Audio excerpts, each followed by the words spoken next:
350조 투자. 이번 달엔 우리 집 전기료부터 올랐습니다. 한국이 해외에서 들여오는 주요 수입품 규모는 연간 약 350조 원. 국가 예산의 절반에 해당하는 숫자입니다. 관세가 오르면 가장 먼저 바뀌는 건 마트 진열표입니다. 식용유, 커피, 도시가스부터 움직입니다.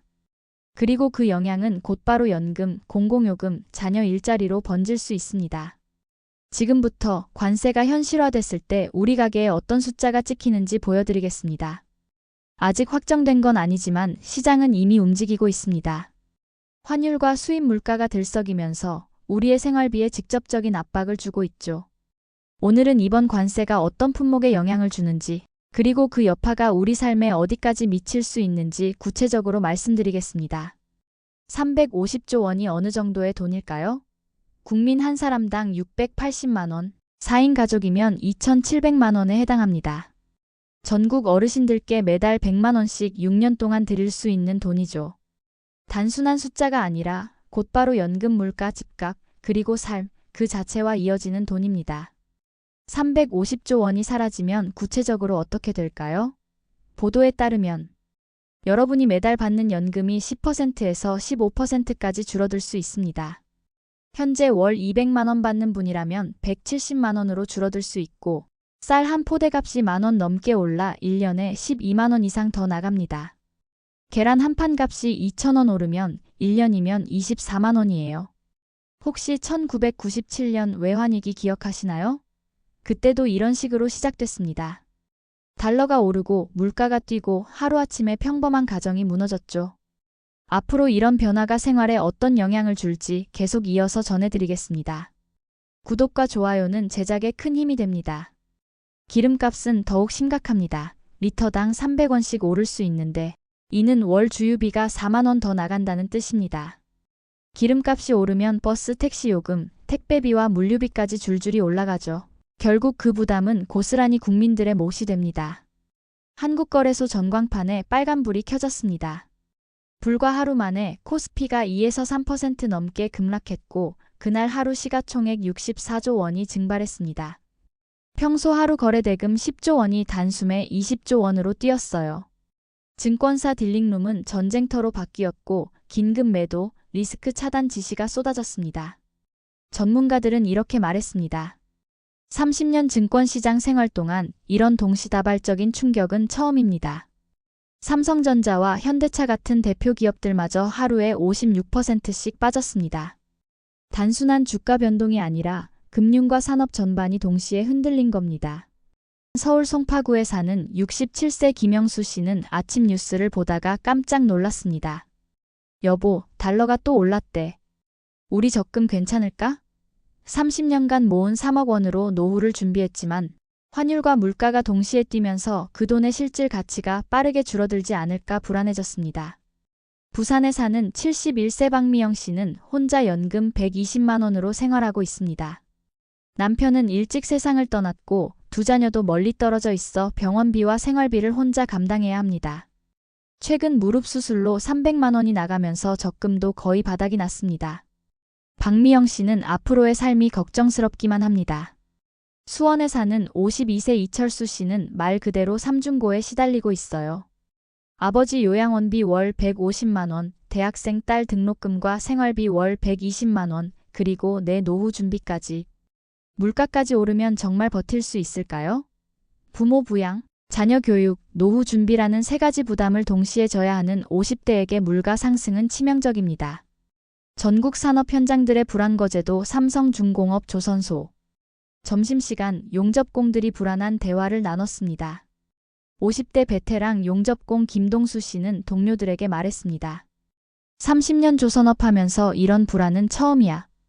옆에 있던 20대 신입 박준영 씨도 불안했습니다. 판교의 한 스타트업 사무실. 30대 개발자 이민수 씨는 우리 핵심 기술이 AI 알고리즘인데 이거 공개하면 경쟁력 다 잃는 거잖아 라며 한숨을 쉬었습니다. 신입 김예린 씨는 저 학자금 대출만 3천만 원인데요. 회사가 무너지면 바로 길거리로 나앉을 거예요. 해외 교민사회도 긴장하기 시작했습니다. 로스앤젤레스 한인타운 무역업자, 뉴욕의 IT 기업인 시드니 수입업체 대표까지 한국이 흔들리면 우리도 무너진다는 불안을 토로했습니다. 이것이 바로 350조 원이라는 숫자 뒤에 숨은 실체입니다. 단순한 정책 논쟁이 아니라 5천만 국민과 전 세계 한인들의 삶 전체가 흔들리고 있는 문제입니다. 결국 이건 선택의 문제가 아닙니다. 미국은 대가를 강제로 지우려 하고 우리는 그 파도를 막아내려 몸부림치고 있습니다. 350조 원, 거대한 숫자 뒤에 가려진 건 차가운 현실이었습니다. 이건 정부의 선택만이 아니라 우리 모두의 삶이 흔들리고 있는 이야기였습니다. 하지만 정말 이것이 단순한 관세 문제일까요? 혹시 이 모든 혼란 뒤에 우리가 놓치고 있는 더 큰 그림이 있는 건 아닐까요? 겉으로 보기엔 미국이 제안한 관세 협정이 달콤한 투자 패키지처럼 보였습니다. 350조 원 투자, 일자리 80만 개 창출, 신성장 동력 확보. 정부 발표문에는 환상적인 숫자들이 나열되어 있었죠. 하지만 그 뒤에 숨겨진 622페이지 계약서를 뜯어보니 완전히 다른 이야기가 펼쳐졌습니다. 150조 원 설비 투자, 100조 원 인프라 구축, 100조 원. 연구개발 지원, 숫자는 달콤했지만 조건은 독약과 같았습니다. 첫 번째 조건부터 심상치 않았습니다. 에너지 종속 20년 계약이었죠. 액화천 연가스 수입의 80%, 원유 수입의 75%를 한 국가에 의존하게 된다는 내용이었습니다. 평시에는 안정적으로 보이지만 위기 때는 완전히 무력해지는 구조였어요. 서울 강서구에 사는 주부 이영희 씨는 이 소식을 듣고 말했습니다. 난방비가 벌써 한 달에 30만 원인데 10만 원 더 오른다고? 그럼 애들 학원비 줄여야겠네. 그녀의 걱정은 현실이 될 가능성이 높았습니다. 에너지 종속이 심화되면 난방비는 최대 2030% 오를 수 있기 때문이죠. 30만 원이던 겨울 난방비가 40만 원 가까이 뛸 수 있다는 뜻입니다. 두 번째 조건은 국방비 증액이었습니다. 미국 측은 5년간 28조 원 규모의 방위비 분담 확대를 요청한 것으로 알려졌습니다. 현재 국방 예산은 약 55조 원 수준. 거기에 50% 가까운 추가 예산을 더하라는 요구입니다. 문제는 이 돈을 어디서 충당하느냐였습니다. 아직 협상이 마무리되지 않았기 때문에 정부와 지자체들은 내부적으로 여러 시뮬레이션을 돌리고 있는 상황입니다. 서울시 재정국의 한 관계자는 올해 SOC 예산 일부를 감액하는 방안을 검토 중이라고 전했습니다. 그 말은 곧 도로 보수, 도시재생, 지역 일자리 사업 같은 생활 밀착 예산부터 손을 댈 수도 있다는 뜻입니다. 부산의 공공근로 일자리 사업도 아직 확정은 아니지만 작년엔 3개월 일자리였는데 올해는 2개월로 줄 것 같다는 말이 나온다고 전해졌습니다. 60대 김용석 씨는 시에서 재정이 어렵다고 하더라며 씁쓸한 표정을 지었습니다. 일부 기초단체 내부 회의에서는 전기료, 읍식비, 문화바우처 등 복지 항목 조정안도 거론되고 있다는 말이 나오고 있습니다. 방위비라는 이름 아래 가정의 지출표가 바뀔 수 있다는 시뮬레이션이 이미 돌고 있는 겁니다. 세 번째 조건은 기술 검증입니다.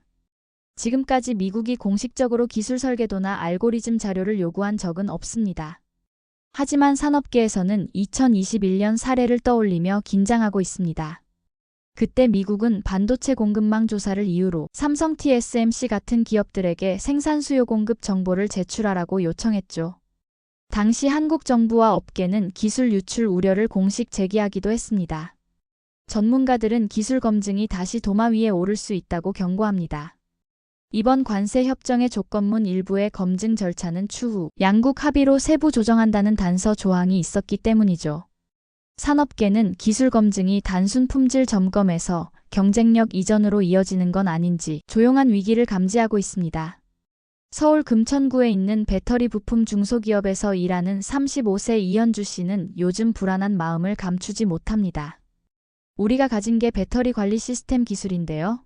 만약 검증 절차라는 이름으로 기술 자료까지 제출하라는 요구가 들어오면 솔직히 걱정돼요. 중국 같은 나라에서 더 싸게 복제해버릴 수도 있잖아요. 그럼 저희 같은 작은 회사는 진짜 위험할 수도 있죠. 한국과학기술원에서 기초기술을 연구하는 김 박사는 이렇게 덧붙였습니다.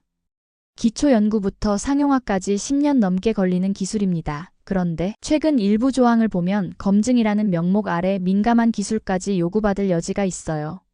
업계에선 이게 혹시 기술 이전의 시작 아니냐는 목소리도 조심스럽게 나옵니다. 이 모든 조건들을 종합해보면 결국 하나의 결론에 도달합니다. 이건 단순한 투자가 아니라 통제에 가까운 거래였습니다. 겉으로는 350조 원 투자 패키지였지만 실제로는 우리의 에너지 안보, 재정, 건전성, 기술 주권마저 위협받을 수 있는 대가였던 거죠. 결국 이 패키지의 진짜 정체가 드러났습니다. 350조 원이라는 달콤한 숫자 뒤에는 우리의 미래를 담보로 한 거래가 숨어 있었던 것이죠. 에너지는 한 나라에 종속되고 세금 부담은 늘어나며 핵심 기술은 공개해야 할 수도 있는 조건들이었습니다. 이 조건들이 산업 현장에서는 어떤 파장을 불러일으켰을까요? 포항제철소 3교대 근무가 끝난 새벽 6시, 30년 경력의 제강 기술자 이철호 씨는 동료들과 함께 아침 식사를 하며 무거운 대화를 나눴습니다. 내가 젊을 때부터 평생을 여기서 보냈고, 이제는 내 아들까지 포스코에 다니고 있는데 이제 정말 끝일 수도 있겠네. 옆에 앉은 20년 차 박민수 씨가 한숨을 쉬며 답했습니다. 철강은 국가기관 산업이라고 배웠는데 이제는 그것도 옛말인가 봐. 그들의 아침 식탁에는 어제보다 비싸진 김치찌개와 계란 후라이가 놓여 있었습니다. 식당 사장도 재료비가 오르니까 메뉴 가격을 올릴 수밖에 없다며 미안해했어요. 포항제철소는 단순한 공장이 아니었습니다. 1970년대부터 한국 경제의 상징이었고 2대에 걸쳐 일하는 사람이 수두룩한 곳이었죠. 포항제철소는 지난 수십 년 동안 미국을 비롯한 해외 시장에 안정적으로 제품을 납품해왔습니다. 그런데 이번 조치로 그 물량마저 흔들리기 시작한 겁니다. 한때는 한국 철강 없으면 미국 공장도 멈춘다는 말이 돌 정도였는데 이제는 정반대 상황이 된 것이죠. 포스코 협력업체에서 20년간 일한 김동영 씨는 더욱 절망적이었습니다. 우리 같은 협력업체는 포스코가 흔들리면 바로 무너져. 이미 세계업체가 직원 절반을 정리해고했다고 하더라고. 실제로 포항 일대의 협력업체 85개 중 23개가 구조조정에 들어갔고 1200명 이상이 일자리를 잃을 위기에 처했습니다. 거제도 삼성중공업 조선소는 또 다른 풍경이었습니다.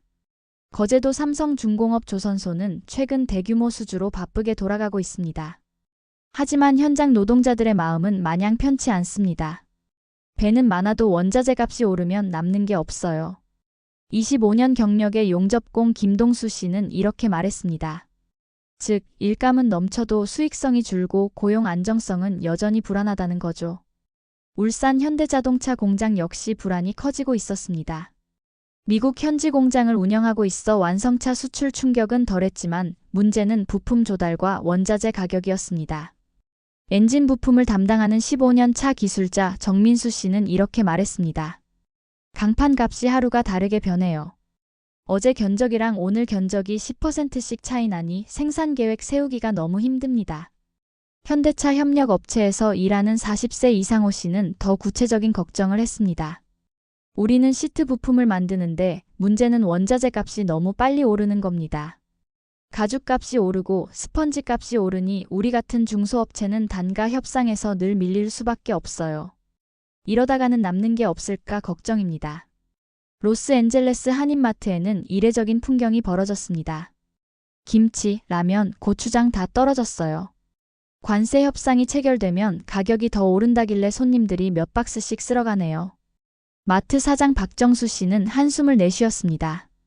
한때 K푸드 열풍으로 활기가 넘쳤던 LA 한인타운은 지금 사재기 행렬로 더 북적이고 있었지만 그 웃음 속에는 불안이 함께했습니다.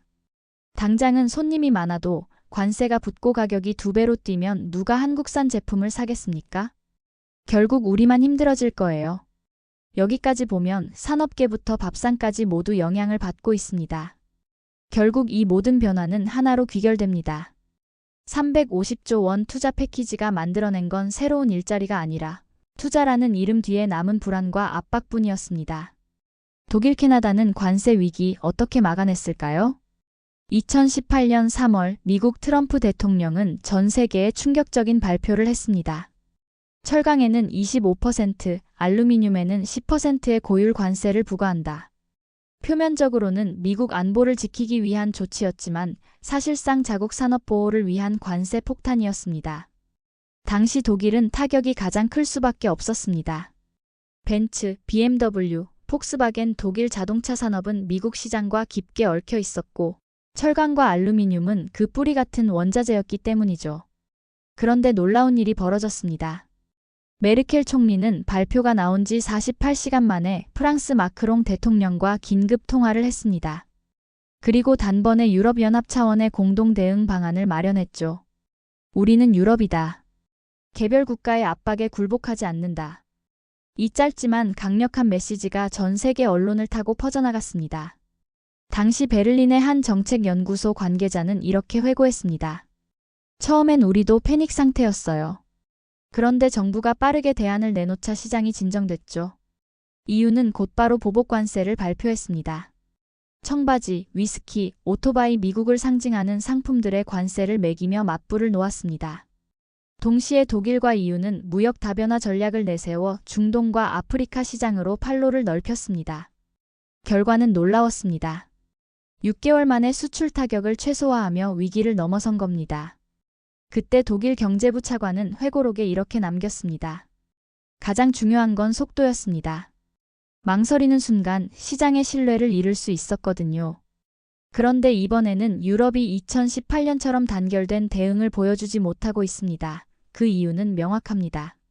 이번 관세는 독일 자동차, 프랑스 농업, 동유럽 전자부품처럼 국가별로 타격 품목이 다르게 설정되었기 때문입니다. 과거처럼 모두가 철강 알루미늄으로 함께 당한 것이 아니기에 유럽 내부의 이해관계가 갈라지고 있는 겁니다.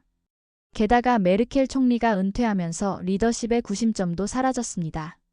마크롱 대통령 역시 국내 정치 기반이 흔들리며 2018년처럼 즉각적인 공동 대응을 주도할 힘이 없습니다. 무엇보다 지금 유럽은 미국과 안보 문제, 특히 나토 분담 논의에 깊게 얽혀 있습니다. 무역 전쟁보다 안보 동맹을 우선시하다 보니 단일한 목소리를 내기 어려운 상황이 된 겁니다. 여기에 또 다른 시선이 있습니다. 사실 트럼프는 2018년부터 이미 25% 관세 부과를 장기 전략으로 준비해왔다는 분석입니다. 당시 철강 알루미늄에는 각각 25%, 10%의 관세를 때렸지만 자동차와 전자부품은 유예했었죠. 그런데 이번에는 마치 오래 미뤄둔 카드를 꺼내듯 자동차 배터리 반도체 등 유럽의 핵심 산업에 직접 25%라는 숫자를 들이댄 겁니다. 일각에서는 그때부터 이미 지금의 그림을 계획한 것 아니냐는 말까지 나오고 있습니다. 결국 이번 관세는 단순한 충돌이 아니라 트럼프가 7년 넘게 이어온 장기 구상의 결과물일 수 있다는 해석도 가능한 것이죠. 반면 터키는 완전히 다른 길을 걸었습니다. 에르도안 대통령은 2019년 비슷한 압박을 받았을 때 정치적 대응에만 매달렸습니다. 우리는 굴복하지 않는다는 강경 발언만 반복했을 뿐 구체적인 경제 대책은 내놓지 못했어요. 그 결과는 참혹했습니다. 터키의 화폐리라는 6개월 만에 40% 가까이 폭락했고 물가는 연 50%에 육박했습니다. 이스탄불에서 빵집을 운영하는 메흐메트 오즈간 씨는 절망적이었습니다. 아침에 빵 가격을 정했는데 저녁에는 밀가루 값이 2배로 뛰어 있었어요. 어떻게 장사를 하라는 건지 모르겠어요.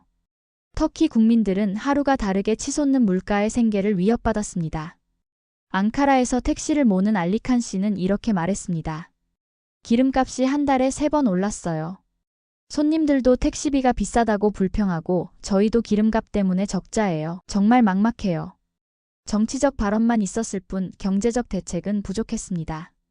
결국 그 부담은 서민들의 삶에 가장 큰 직격탄이 되었습니다. 캐나다는 또 다른 길을 택했습니다. 트리도 총리는 트럼프의 관세 폭탄이 떨어지자 즉각 맞대응을 선언했습니다. 미국산 철강 알루미늄은 물론 위스키, 농산물, 케첩 같은 생활 밀접 제품에 동일하게 25% 보복 관세를 매겼습니다. 그러면서 동시에 미국 의존도를 줄이기 위한 전략을 병행했습니다. 유럽연합아시아와의 무역 확대, 유럽과 아시아로 뻗어나간 무역 협정을 적극 활용하며 시장을 다변화한 겁니다. 물론 과정은 쉽지 않았습니다. 토론토의 한 무역업자는 매출이 40% 줄어 회사를 접을 뻔했다고 회상합니다. 하지만 정부의 지원과 새로운 시장 개척으로 버텼고 2년 반 만에 오히려 더 다양한 무역 파트너를 확보할 수 있었습니다. 결국 2019년 5월 미국과 캐나다는 협상 끝에 관세를 철폐했습니다. 배경에는 2가지가 있었습니다. 첫째, 미국 산업계도 캐나다산 원자재 없이는 버틸 수 없었다는 점. 둘째, 캐나다의 보복 관세로 미국 기업과 농민들 역시 큰 피해를 입었다는 점. 결국 윈윈 명분을 내세우며 관세 철폐로 귀결된 것이죠. 캐나다의 사례는 명확한 교훈을 남겼습니다. 단순히 버티는 게 아니라 빠른 맞대응과 장기적 구조 개편을 동시에 추진해야 살아남을 수 있다는 사실 말입니다. 결국 질문은 하나로 모입니다. 이미 1차 협정을 맺은 우리는 남은 선택을 어떻게 할 것인가? 독일처럼 외교와 속도로 주도권을 잡을 것인지, 캐나다처럼 구조 개편과 시장 다변화로 돌파구를 마련할 것인지, 아니면 정치적 구호에 머물며 또 한 번 시간을 잃을 것인지. 이번 2차 협정이 끝나더라도 이 관세에 대한 여정은 끝이 아닙니다. 트럼프의 관세가 단순한 압박이 아니라 장기 전략의 일부일 수 있다는 사실. 그리고 그 앞에서 머뭇거리면 결국 더 큰 대가를 치른다는 사실 말이죠. 이제 남은 협상에서의 선택이 곧 다음 세대가 짊어질 무게가 될 것입니다.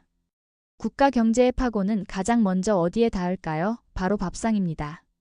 뉴스에서 보던 숫자와 지표가 오늘 저녁 반찬 한 가지를 바꾸는 순간 내 삶이 됩니다. 새벽 6시 서울 마포구 재래시장. 30년째 채소 가게를 운영하는 최영자 씨는 도매시장에서 돌아와 한숨을 내쉬었습니다. 양파 한 망이 작년에는 2만 원이었는데 이제 3만 5천 원이라니 고객들한테 뭐라고 설명해야 하나. 수입 의존도가 높은 양파, 마늘, 당근 같은 채소 가격이 줄줄이 30에서 50% 뛰면서 서민들의 식탁부터 흔들리기 시작했습니다. 같은 시장의 정육점, 이기남 씨는 손님들의 달라진 주문을 체감했습니다. 예전엔 소고기 찾던 분들이 이젠 돼지고기, 닭고기 달라 하세요. 그런데 사료가 올라서 닭고기도 예전 같지가 않아요. 오후 2시 은평구의 한 대형마트. 주부 박선미 씨는 장바구니를 들여다보다가 깜짝 놀랐습니다. 라면부터 다 올라서 안 오른 게 없네. 한 달 식비가 25만 원은 늘어나겠어. 계산기를 두드린 그녀는 아이 학원비를 줄여야 할지 고민에 빠졌습니다. 서울 노원구에 사는 신혼부부 김민수, 박지혜 씨는 아파트 거실에서 가계부를 정리하며 한숨을 쉬었습니다. 김민수 씨가 말했습니다. 생활비가 한 달에 30만 원씩 더 나가고 있어. 아이 갖는 계획을 미뤄야 할 것 같아. 박지혜 씨가 답했습니다. 전기료도 올랐는데 난방비까지 오르면 정말 힘들 것 같아요. 이것이 요즘 현실의 진짜 사람들의 이야기입니다. 실제로 한국은행이 발표한 자료에 따르면 일반 가정의 월 생활비가 평균 28만 원 증가할 것으로 예상됐습니다. 4인 가족 기준으로 연간 336만 원의 추가 부담이 생기는 셈이었어요. 결국 350조 원 투자 패키지의 조건들이 만들어낸 건 숫자가 아니라 사람들의 삶이었습니다. 매일 장을 보고 출퇴근하고 자녀를 키우는 평범한 사람들의 일상이 하루아침에 바뀌어버린 것이죠. 이런 민생의 어려움은 정치권에서 어떤 반응을 불러일으켰을까요? 국민들의 생활고가 정치적 갈등으로 어떻게 번져나갔는지 살펴보겠습니다. 이 사안은 단순한 경제 정책을 넘어 한국 사회 전반을 흔드는 거대한 갈등으로 비화하고 있습니다. 국회 본회의장은 아직 안건이 정식 상정되기도 전이었지만 이미 팽팽한 긴장감으로 가득 차 있었어요. 그 긴장의 배경에는 1차 협정을 둘러싼 여야의 첨예한 인식 차이가 있었습니다. 여당은 이번 협정을 국익을 지켜낸 성과라고 자평했어요. 정부가 최악의 조건을 막아내고 불확실성을 해소했으며 새로운 기회의 문을 열었다는 평가였습니다. 반면 야당의 시각은 정반대였어요. 야당은 이번 결과를 완전 실패한 관세 협상으로 규정하며 날을 세웠습니다. 당초 한국이 누려왔던 무관세 혜택이 사라지고 방위비 분담 문제까지 연계될 가능성을 미국이 비아냥거리듯 거론하고 있다는 점을 지적했어요. 겉으로는 대규모 투자와 경제적 기회가 강조되었지만 실제로는 장기간의 에너지 종속과 기술 검증 조건이라는 불리한 부담이 뒤따른다는 것이 야당의 해석이었습니다. 국회는 아직 결론에 도달하지 못했지만 양측의 해석과 언어는 이미 협정을 둘러싼 갈등이 정치사회 전반으로 확산되고 있음을 보여주고 있었어요. 정치권의 갈등은 단순한 정책 논쟁을 넘어섰습니다. 실제로 최근 국회 발언과 언론 보도를 통해 내부에서도 미묘한 균열이 감지되고 있어요. 일부 의원들은 여론이 곧 지역 민심인 상황이라며 우려를 드러낸 반면 지도부는 감정에 휩쓸려서는 곤란합니다. 냉정한 현실 인식이 필요하다는 강경한 의지를 내비쳤어요. 야당에서도 내분이 있었습니다. 온건파는 무조건 반대만 하지 말고 대안을 함께 내놔야 한다고 신중한 목소리를 냈고, 강경파는 협상의 여지가 없다며 끝까지 저지하겠다는 의지를 분명히 했어요. 원내대표는 기자회견에서 국가의 미래가 달린 문제입니다. 당파를 초월해 대응하겠다고 강조했습니다. 여론조사 결과 역시 이 사안을 세대별로 극명하게 나뉘는 분수령으로 드러냈어요. 최근 리서치뷰 조사에 따르면 20대는 부정평가 50.3%가 긍정평가 46.7%보다 높았던 반면 60대 이상에서는 긍정평가가 절반을 웃돌았습니다. 여러분 가정에서는 이 문제를 어떻게 보고 계신가요? 이 수치는 찬반 구도의 단순한 틀을 넘어 세대 간 인식의 간극이 얼마나 깊은지를 보여줍니다. 온라인 공간은 그 감정을 더욱 실감나게 드러냈어요. 댓글창에는 이번에는 우리 세대가 부담을 떠안게 되는 건가라는 실질적인 한탄이 보였습니다. 동시에 국제 경쟁 속에서 불가피한 선택이었다는 현실 인식을 담은 목소리도 적지 않았어요. 그 사이에는 냉소적 비판과 체념적인 분석이 공존했습니다. 그리고 여기 모든 분열과 계산이 교차하는 지점에 서 있는 분들이 있습니다. 그분들에게 이번 협상은 단순한 정책이 아니라 자신들의 삶과 생존을 걸고 바라봐야 할 현실이었기 때문입니다. 한국 사회 전반으로 갈등은 번져갔습니다. 거리에서 만난 시민들은 세대별로 확연히 다른 목소리를 냈어요. 한 직장인은 앞으로 수십 년을 종속 상태로 살라는 건 받아들일 수 없다며 반발했고, 한 장년층 시민은 경제가 어려운 지금은 투자라도 받아야 한다고 현실론을 강조했습니다. 온라인 공간에서는 더욱 뜨거운 논쟁이 이어졌어요. 주요 포털 댓글창은 찬반 의견으로 가득 찼고, 소셜미디어에서는 해시태그 관세 폭탄, 해시태그 트럼프 관세, 해시태그 보복 관세 같은 해시태그가 실시간 트렌드에 오르며 여론이 갈라졌습니다. 특히 대학생과 청년층 온라인 커뮤니티에서는 우리의 미래를 팔지 말라는 격렬한 글과 댓글이 이어지며 젊은 세대의 반발이 분명하게 드러났어요.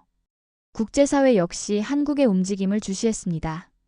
주변국들은 이번 결정이 자국의 경제에너지 전략에 미칠 파급 효과를 계산하며 촉각을 곤두세웠어요. 유럽 각국은 원론적으로 한국의 자주적 결정을 존중한다는 입장을 내놨지만 실제로는 한국의 선택이 세계 공급망과 무역 환경에 어떤 영향을 줄지 면밀히 따져보고 있었습니다. 정치권의 대립은 더욱 격화됐어요. 여당은 협상 추진의 불가피성을 강조하며 내부 결속을 다졌고, 야당은 이 협상은 국가의 미래를 위협한다며 저지 의지를 드러냈습니다. 일부 야당 의원들은 무제한 토론 가능성까지 언급하며 긴장감을 높였어요. 국회 안에서는 고성이 오갔고, 밖에서는 언론과 온라인을 중심으로 찬반 여론이 맞부딪히며 팽팽한 긴장이 이어졌습니다. 결국 정부는 선택의 기로에 서게 되었습니다. 국민들의 분열된 목소리, 정치권의 압박, 그리고 국제사회의 시선 속에서 어떤 길을 택할지가 한국 사회의 미래를 좌우할 중대한 갈림길로 다가왔어요. 트럼프의 25% 관세는 특정 국가를 겨냥한 단발적 조치가 아니었습니다. 그것은 세계 무역 질서를 다시 짜려는 장기 전략의 일부였어요. 철강 알루미늄에서 시작된 압박은 이제 자동차 배터리 반도체까지 확대되며 글로벌 공급망의 심장부를 직접 겨냥했습니다. 그동안 한미동맹과 자유무역협정 덕분에 관세 0%의 혜택을 누려왔던 한국도 트럼프의 관세 공세만큼은 피해갈 수 없었어요. 외신은 한국의 대응에 주목했습니다. 로이터는 한국은 협상 막바지에 미국과 합의를 이뤄내며 대미 수출의 불확실성을 크게 줄였다고 평가했고, 워싱턴 포스트는 한국 정부가 불리한 조건 속에서도 관세율을 15%로 낮추고 대규모 투자와 에너지 구매를 약속하며 협상을 마무리했다고 전했어요. 하지만 아직 우리의 관세 협정이 완전히 끝난 건 아닙니다. 미군 주둔 비용 분담이라는 숙제가 여전히 남아있고, 이는 앞으로 한미 관계를 둘러싼 협상의 또 다른 변수로 작용할 가능성이 큽니다. 그럼에도 단기적 충격을 최소화하고 시간을 벌어냈다는 점에서 이번 결과는 의미 있는 성과로 평가됩니다. 하지만 시선을 바꾸면 또 다른 풍경이 보입니다. 일부 미국 언론은 25% 관세는 미국 소비자에게 돌아올 부메랑이라며 경고했어요. 자동차와 전자제품 가격 상승, 원자재 부담 증가는 결국 미국 가정의 생활비를 끌어올릴 것이고 일자리 축소로 이어질 수 있다는 분석입니다. 미국 미시간주의 한 경제연구소는 관세 인상은 일가구당 연간 1,200달러의 추가 부담을 안길 것이라고 전망했어요. 이는 단순한 외국 때리기가 아니라 자국민의 지갑을 겨냥한 역풍이 될 수 있다는 의미였습니다. 하지만 한국은 위기 때마다 기회를 찾아왔습니다. IMF, 글로벌 금융위기, 수출 규제 그 모든 고비를 넘으며 우리는 더 강해졌습니다. 이번에도 마찬가지입니다. 한국은 에너지 다변화, 기술 국산화, 수출 구조 전환을 이미 준비 중입니다. 우리는 위기를 피해가는 게 아니라 돌파해온 나라입니다. 여러분은 이런 상황을 어떻게 보시나요? 결국 남은 질문은 하나입니다.